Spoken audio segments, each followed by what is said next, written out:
Aneh kalau misalnya kita pengen dapetin dukungan Allah, pengen dapetin pertolongan dan pembelaan Allah, tapi sehari-hari kita tuh berjarak dengan Allah. Teman-teman, gimana cara ngelibatin Allah kalau misalnya kita lagi ada masalah sama orang lain? Kayak misalnya kita lagi ribut sama seseorang karena salah paham, atau mungkin dia yang bersikap jahat atau nggak baik kepada kita.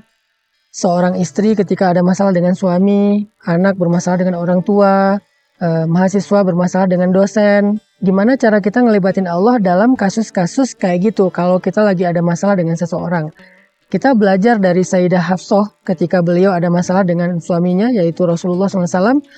Sampai kemudian Hafsah melibatkan Allah dan Allah membela Hafsah untuk meminta Rasulullah merujuk Hafsah.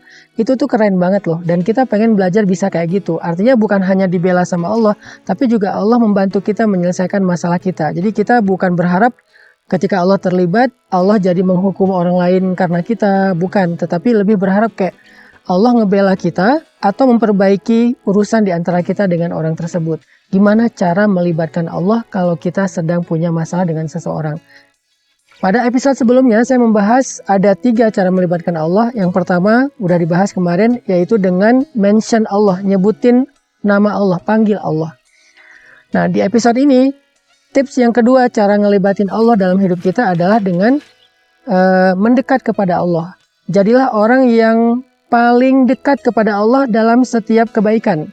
Artinya satu dengan cara bersegera kepada kebaikan, wasari'u ila maghfiratin min rabbikum was-sabiqun as-sabiqun ulaikal muqarrabun. Orang yang bersegera kepada kebaikan, mereka lah orang yang dekat kepada Allah. Jadi kalau kita dekat sama Allah, sama seperti kita dengan manusia ya. Kalau misalnya kita dekat dengan seseorang kan kita gampang dapat perhatian dia. Kalau kita dekat dengan seseorang, kita mudah meminta tolong kepada dia. Tapi kalau kita jauh, kita nggak kenal, kita malah menjaga jarak dengan orang tersebut, ya kalau misalnya kita lagi ada masalah, susah banget minta pertolongan dari dia, apalagi dapat perhatian dia. Maka begitu juga dengan Allah. Kalau ke manusia kita menganggap itu hal yang wajar, harusnya kepada Allah lebih wajar lagi. Aneh kalau misalnya kita pengen dapetin dukungan Allah, pengen dapetin pertolongan dan pembelaan Allah, tapi sehari-hari kita tuh berjarak dengan Allah. Sehari-hari kita tuh menjauh dari Allah. Sehari-hari kita tuh menghindar. Allah panggil, kita nggak datang. Allah kasih petunjuk, kita tolak.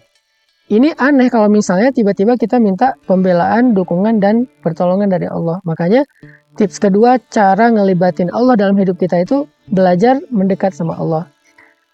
Belajar untuk jadi orang yang layak diperhatikan oleh Allah. Gimana caranya? Tadi yang pertama, was-sabiqun as-sabiqun ulaikal muqarrabun. Jadilah orang yang semangat dan berlomba-lomba dalam kebaikan. Jadi kalau misalnya kita tahu ada satu peluang kebaikan, kita ambil tuh peluang kebaikan. Jangan mikir panjang. Kita lakukan tuh kebaikan saat itu juga. Jangan ditunda-tunda. Kenapa? Karena orang yang bersegera dan berlomba-lomba dalam kebaikan, kata Allah, ulaikal muqarrabun. Mereka itulah orang yang dekat di sisi Allah. Sehingga kalau misalnya kita udah dekat di sisi Allah, ada masalah, kita panggil Allah, kita angkat tangan kita, bahkan kadang-kadang kita manggil Allah di hati, Allah udah langsung terlibat. Allah udah langsung nolongin kita, karena kita orang yang dekat. Orang yang dekat itu mudah mengakses. Orang yang dekat itu punya privilege. Orang yang dekat itu punya jalur khusus.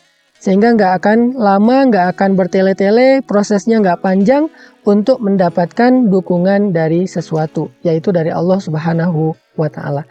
Itu cara mendekat ke Allah yang pertama, yaitu dengan bersegera atau berlomba-lomba kepada kebaikan. Misalnya teman-teman ada kesempatan untuk sedekah, ya udah langsung sedekah. Ada kesempatan untuk bantu orang, jangan mikir panjang, bantu nggak ya, spontan deh, spontan aja bantu. Karena kalau kita udah biasa spontan dalam kebaikan, udah biasa segera dalam kebaikan, kita itu muqarrabun, orang yang dekat di sisi Allah. Yang kedua, cara mendekat kepada Allah itu adalah dengan melakukan amalan-amalan yang paling Allah suka, yang paling istimewa di sisi Allah. Apa amalan yang paling istimewa di sisi Allah yang mendatangkan pertolongan Allah itu dengan segera?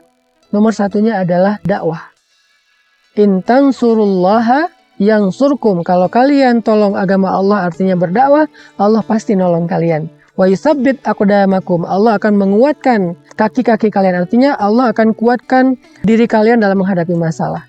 Jadi Ternyata amalan yang paling Allah suka dan cepat sekali mendatangkan pertolongan Allah itu adalah kalau kita membela agama Allah dalam dakwah. Artinya gimana? Kalau misalnya kita ngelihat ada seorang ustadz yang punya program, mau bikin pesantren, mau bikin lembaga pendidikan yang gratis, mau bikin program dakwah, kita support ustadz tersebut, kita support ulama tersebut dengan niat karena ingin membela agama Allah, memanggungkan agama Allah, mendukung agama Allah, maka Allah pasti akan membela, memanggungkan kita dan mendukung kita. Itu janji Allah, in tansurullaha yansurkum. Kalau kamu tolong agama Allah, Allah menolong kamu dalam kehidupan kamu.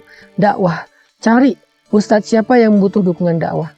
Saya pribadi misalnya sekarang lagi membangun pesantren. Pesantren ini untuk mentarbiyah menjadi sekolah buat anak-anak muda dalam belajar agama, syariat, belajar life skill, belajar hard skill supaya mereka bisa mandiri dan bisa membantu orang lain.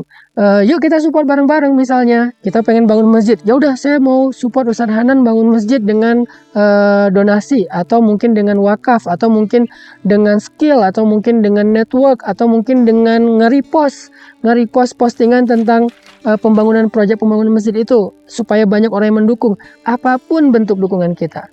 Makin besar, makin banyak, makin antusias, maka semakin antusias pula Allah membela kita. In tansurullaha yansurkum. Yang kedua, amalan yang paling cepat mendatangkan pertolongan Allah dan Allah suka banget adalah sholat. Wasta'inu bis sabri was sholat. Jadi perbaiki sholat kita. Gimana cara memperbaiki sholat? Perbaiki sholat itu satu, dengan memperbaiki kualitas sholatnya. Yang kedua, dengan menambah kuantitas sholatnya. Kalau memperbaiki kualitas misalnya wudhunya udah benar belum? Yang kedua udah khusyuk belum? Bacaannya udah benar belum? Doa-doanya udah benar belum? Kalau kuantitas ya udah ditambah belum dengan sholat sunnahnya selain sholat wajib, ba'diyah, qobliyah, duha, tahajud. Jadi kalau sholat kita semakin baik maka pertolongan Allah semakin cepat. Kalau sholat kita semakin baik maka Allah semakin perhatian sama kita. Wasta'inu bis sabri was sholat. Minta pertolongan Allah dengan sabar dan sholat. Jadi libatin Allah itu cara yang kedua adalah dengan mendekat kepada Allah. Cara mendekat kepada Allah, satu, lakukan kebaikan secara segera. Yang kedua, pilihlah amalan-amalan yang Allah suka. Dakwah, sholat itu diantara amalan-amalan yang cepat banget mendatangkan pertolongan Allah. Maka dua tips ini saya pikir udah menjadi sebuah life hacks atau menjadi sebuah motivasi buat kita untuk melibatkan Allah dalam kehidupan kita. Saya ulangi lagi, yang pertama, cara melibatkan Allah, mention Allah, panggil Allah, sebut nama Allah di awal kita melakukan sesuatu. Cara yang kedua adalah mendekatlah kepada Allah. Cara mendekat kepada Allah itu satu, dengan bersegera kepada kebaikan, jangan ditunda-tunda, spontan, konsisten. Yang kedua, cara mendekat kepada Allah dengan melakukan amalan yang Allah paling suka dan cepat banget mendatangkan pertolongan Allah. Salah satunya yang paling luar biasa, dakwah. Bela agama Allah, membantu agama Allah lewat mensupport para ulama. Dan yang kedua dengan memperbaiki sholat. Memperbaiki kualitas sholat dan memperbaiki kuantitas sholat. Meningkatkan kuantitas sholat. Meningkatkan jumlah rakaatnya setelah yang wajib tambah yang sunnah. Mudah-mudahan dengan kayak gini kita udah bisa melibatkan Allah dalam masalah kita. Sehingga kita mendapatkan apa yang didapatkan oleh Sayyidah Hafsah. Ketika beliau ada masalah dengan suaminya, yaitu kekasih Allah, Rasulullah SAW. Allah justru membela Sayyidah Hafsah dan menyelesaikan masalah di antara beliau dengan suaminya. Barakallahu fikum.